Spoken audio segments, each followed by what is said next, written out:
السلام عليكم ورحمة الله تعالى وبركاته. مدر معامل سودو وحان maanta ku tusi doonaa ama kaaga jawaabi doonaa su'aalo badan oo na soo weydiisay nagu tirada maxaa farqiga u dhaxeeya selectorska tirada badan ee suuqa yaala.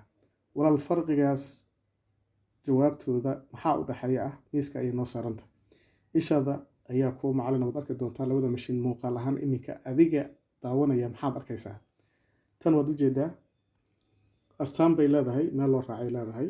dabcan astaantu waa sumad dadku sumad bay yaqaanaan ama calaamad ama logo ama brand ayay leedahay tani. DMT baa la yiraahdaa meel loo raacay leedahay. haddaba muuqaalada taas waa qodobka koobaad. tani wax astaana ma leh wax ku qoran oo reference ma lahan.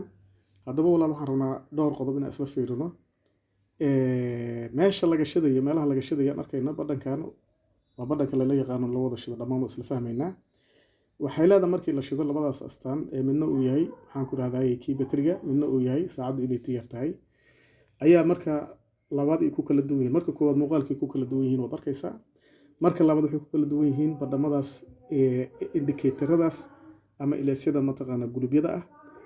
mid waa u keedsan yihiin wixiisa waa qarsan yihiin.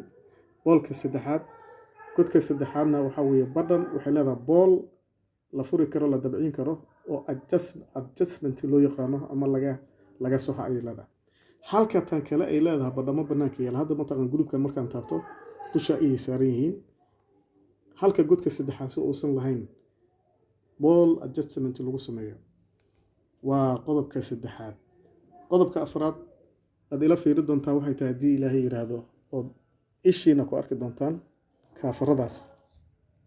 kan furkiisa waxaa weeye walaal waa fur adag weeye oo haddaan mataqaana si kasta u riixa aan isbedelayn.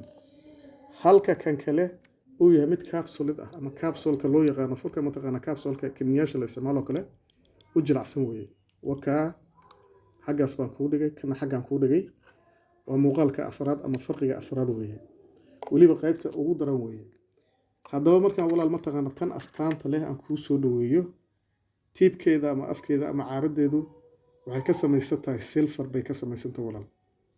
silver bay ka samaysan tahay haddaan si fiican kuu tusiyo waad arki karaysaa walaal. silver bay ka samaysan tahay waa afgaab afkeeda laga taxadiray aan si sahla ku jabayn.